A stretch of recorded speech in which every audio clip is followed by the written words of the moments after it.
हम लोग कितने लिखे हैं टोटल? 14। 14 के 14 हमको याद करना हमारी पहली प्राथमिकता है। चलिए आगे देखेंगे। सबसे पहला है हमारा कौन सा? सांडी पक्षी विहार। सांडी पक्षी विहार कहाँ है? हरदोई। अच्छा, हम इसको आप लोग हम याद कर चुके हैं। हरदोई, हरदोई को याद कर चुके हैं ना। सांडी का हरदोई याद कर चुके हैं ना। इसके पहले हम क्या पढ़े थे? हाँ, झील ताल पढ़े थे। और संडीला का क्या पढ़े थे? लड्डू पढ़े थे। तो ये तो याद करने की जरूरत है नहीं कि याद करने की जरूरत है। इससे आप रिलेट कर लेंगे ना। संडीला से आपका सांडी बन जाएगा। और सांडी है, सांडी पक्षी विहार कहाँ रिलेटेड है? हरदोई। बता ले जाएंगे ना। चलिए दूसरा देखिएगा। आगे है शहीद चंद्रशेखर आजाद। कहाँ पर है ये? उन्नाव। आगे इसमें इसी का दूसरा नाम है। इसको हम एक नाम से और जानते हैं, नवाबगंज पक्षी विहार। दो नाम से जानते हैं ना, एक शहीद चंद्रशेखर आजाद और दूसरा नवाब। अब इसको दो तरह से आप रिलेट कर सकते हैं। देखिए, अगर हम बात करें आपको जो शेखर, शेखर का मतलब अगर आपको शिखर पे जाना है या बहुत ऊंचाई पे जाना है, तो इसमें आपको एक शब्द दिखाई दे रहा होगा। इधर देखिए, उन्नाव में नाव। तो हम किसका सहारा लेंगे? नाव का। हो गया ना। अच्छा, इससे आपको नहीं रिलेट हो रहा है तो जो नवाब साहब होते हैं, जो बड़े बड़े नवाब होते हैं, वो सिर्फ किससे चलेंगे? आपको ध्यान रखना है, नाव से। ना से नवाब, ना से नाव, दोनों आपका बन जाएगा। जैसे एग्जाम में यही दे सकता है आपका, ये वाला ना दे, या ये दे सकता है आपका, ये वाला ना दे, तो दोनों देगा तो रिलेट कर लेंगे ना। अगर नवाबगंज लिखा है पश्चिम बिहार तो क्या बताएंगे? नाव आपको याद रहेगा तो नाव से क्या बना लेंगे? उन्नाव। और लिखा रहेगा शहीद चंद्रशेखर आजाद, तब हम क्या बताएंगे? तो शेखर यानी शिखर पे जाना है, तब भी हम किससे जाएंगे? नाव से। याद हो जाएगा ना। चलिए तीसरे पे देखिए, समसपुर पक्षी वन्यजीव विहार। अब इसमें देखिए, समस लिखा है ना, हम आपको कल इसको याद कराए थे। समसपुर आपका झील ताल में भी है ना। ये झील ताल अधिकतर जो बने हैं ना, ये झील से रिलेटेड है, क्योंकि देखिए जो पक्षी वगैरह होते हैं उनको पानी की आवश्यकता होती है, इसलिए जो उनका निवास स्थान बनाया जाता है झील या सागर को ही बनाया जाता है। समझ में आ गया ना। चलिए अब इसको कैसे याद रखेंगे? सिर्फ मेरी बातें सुनिएगा। देखिए समस दिखाई दे रहा है ना, इसमें से अगर हम आपसे बात करें तो यह एक जैसे प्रतीत हो रहा है जैसे इसमें लिखा है समझ। समझ लिखा है ना, समझ को हम रिलेट कर सकते हैं किससे? समझ से। अगर जब ये समझ हो गया तो आप समझ बूझ किससे करेंगे? जो बुद्धिमान होगा ना तो क्या लेंगे? समझ जिसके पास होगी यानी बुद्धि जिसके पास होगी उसी से आप क्या करेंगे? राय लेंगे। याद हो गया ना। चलिए आगे बढ़ते हैं। लाख बहोसी, ये दिखाई दे रहा है आपको, लाख बहोसी पक्षी वन्यजीव विहार। इसमें आपको एक शब्द दिखाई दे रहा है बहोसी। बहोसी दिखाई दे रहा है ना। अगर किसी को बहोसी से हम रिलेट कर सकते हैं बेहोशी, है ना, यानी किसी को बेहोश करना है तो कन्नौज, उसके नोज के पास आप क्लोरोफार्म लगाइए, है ना। क्लोरोफार्म क्या है? बेहोश करने की औषधि है ना। जब हम क्लोरोफार्म उसके कहाँ लगाएंगे? अरे भाई नाक के पास लगाएंगे तभी तो वो आदमी बेहोश होगा, बताए थे ना। चलिए वैसे भी कन्नौज इत्र नगरी के लिए फेमस है, और इत्र भी बताए थे किससे सूंघा जाएगा? नाक से ही ना।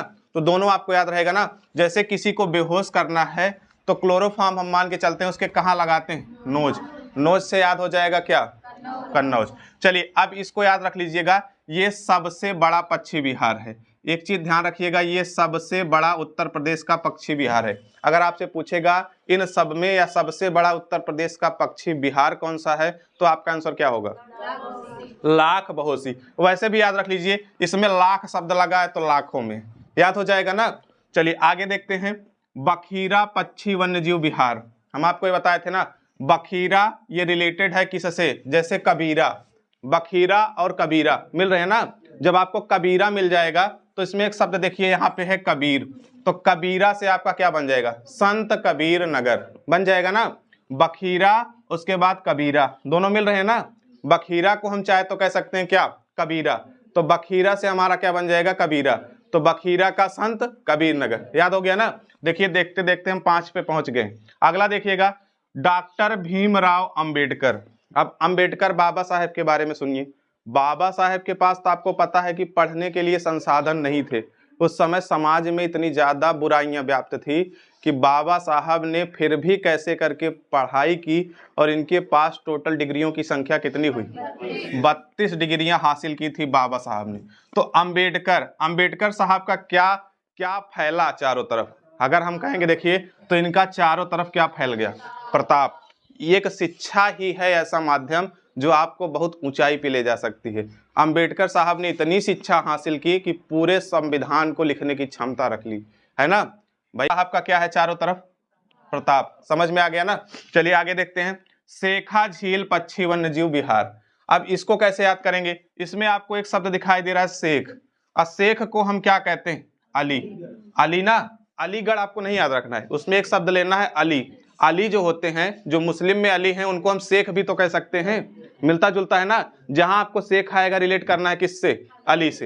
हो गया ना। चलिए 7 नंबर खत्म हो गया। अगला देखिए, समान पक्षी वन्य जीव विहार। अब एक चीज ये बताइए, चाहे मेल हो या फीमेल हो, आज के जमाने में सभी क्या है? समान है। तो यहाँ आपका मैन दिया गया है ना, तो मैन से याद रख लीजिएगा, जितने भी मैन हैं, चाहे जो भी मैन है, चाहे वो छोटा है चाहे बड़ा है, सभी मैन क्या है? समान। याद हो जाएगा ना, सारे मैन क्या हैं? समान। आगे देखिए, जय प्रकाश नारायण, इसका दूसरा नाम क्या है? सुरहा ताल। अब इसको हम आपको बताए थे, देखिए, चाहे जय प्रकाश नारायण जी को आप कह दीजिए, ऐसा मान लीजिए कि उन्होंने बाली पहन रखी है, या तो आप कह दीजिए जो सुराही का आकार होता है, वो ऊपर का जो भाग होता है वो बाली नुमा होता है ना। जैसे बाली कुछ इस प्रकार होती है ना, और जब हम सुराही बनाते हैं तो इसका ऊपर का भाग तो ऐसे ही होता है, गोल सा ना। तो सुरहा ताल से हमको क्या मिल जाएगा? बलिया। याद हो गया। चलिए इधर के कितने थे टोटल जरा देखिए, 9। 9 के 9 क्या आपको याद हो गए? याद हो गए ना। आपको रटना नहीं है। अब आ जाइए इधर पे, जो कुछ बचे इधर देखिए, सूर सरोवर। सूर सरोवर कहाँ है? आगरा।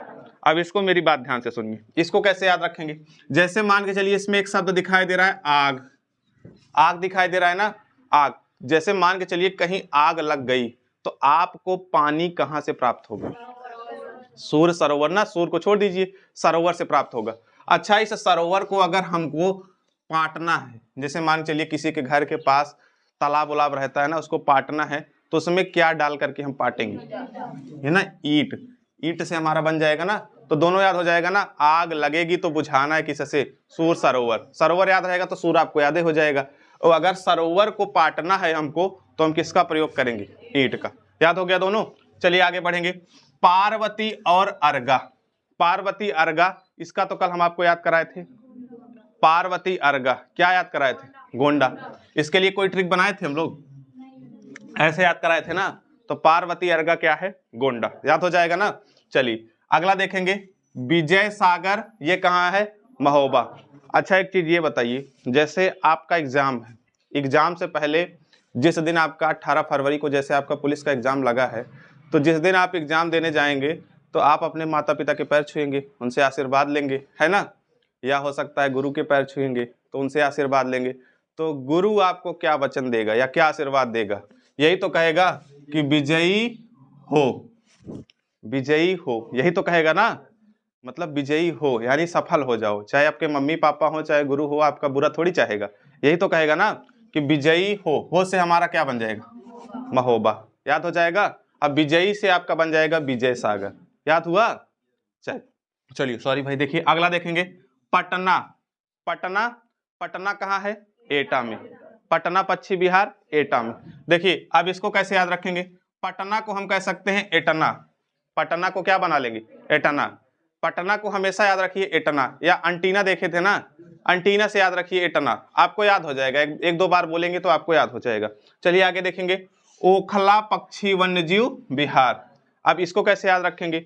ओखला देखे हैं, जैसे ओखली होती है, ओखली, अरे भाई जिसमें कूटा जाता है कुछ ना, है ना। तो जो बुद्धिमान लोग होते हैं, देखिए बुद्ध लिखा है ना, जो बुद्धिमान लोग होते हैं इसका प्रयोग करते हैं, ओखली का। नहीं तो अब तो का चल गया है, मिक्सर डायरेक्ट लगाओ, 1 मिनट में तुरंत सब माल ले लो, है ना, सब पूरा मिक्सर तैयार है ना। लेकिन जो बुद्धिमान लोग हैं वो ओखली का प्रयोग करते हैं। याद हो जाएगा। चलिए अब जरा बताइए कितने टोटल थे? 14। क्या आपको याद हुई? आपको रटना नहीं है, जितने हम बात बताए उसी पे गौर करना है। अब हम सब मिटा दे रहे हैं, बस थोड़ा सा समय हम आपका और लेंगे इसमें।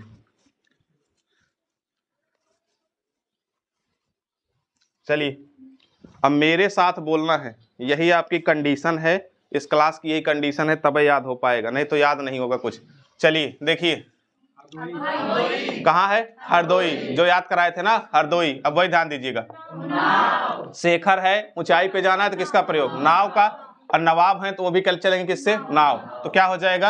उन्नाव। आगे बताइए। समसपुर ये आपको तो याद कराए थे रायबरेली। चलिए, लाख बहोशी, किसी को बेहोश करना है तो उसके नाक के पास क्या लगाएंगे? क्लोरोफॉर्म ना।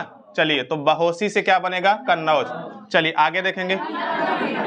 बखीरा का संत कबीर, कबीरा ना, बखीरा कबीरा। चलिए आगे देखेंगे। भीमराव अंबेडकर जी का जो बाबा साहेब अंबेडकर, उनका क्या है? चारों तरफ प्रताप छाया हुआ है ना, प्रताप से क्या बनेगा? प्रतापगढ़। शेखा का, शेख हैं अली के साथ तो शेखा का अलीगढ़। आगे देखेंगे। समान, जितने भी मैन हैं वो सारे क्या हैं? समान।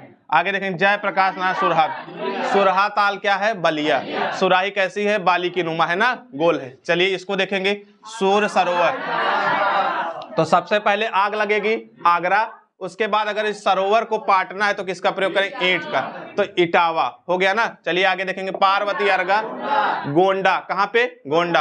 आगे बताएंगे। विजय हो है ना, हो से महोबा, याद हुआ ना। चलिए आगे देखेंगे। पटना, पटना का इटना, पटना का इटना बताए थे ना, इटना से आपका क्या बन जाएगा? एटा। अब ओखला, हाँ, जो बुद्धिमान लोग हैं वो किसमें कूटेंगे? ओखली में। याद हो गया ना। अच्छा देखिए, इस पूरे में या उत्तर प्रदेश का सबसे बड़ा पक्षी अभ्यारण्य कौन सा है? लाख बहोशी। अब एक चीज ध्यान रखिएगा, और आपसे पूछेगा सबसे छोटा पक्षी विहार कौन सा है, तो आप बताएंगे पटना पक्षी विहार, पक्षी वन्यजीव विहार है। अगर ये ऑप्शन में नहीं रहेगा तब आप शेखा लगाइएगा। पहले आप ध्यान रखेंगे पटना पक्षी वन्यजीव विहार ये सबसे छोटा है।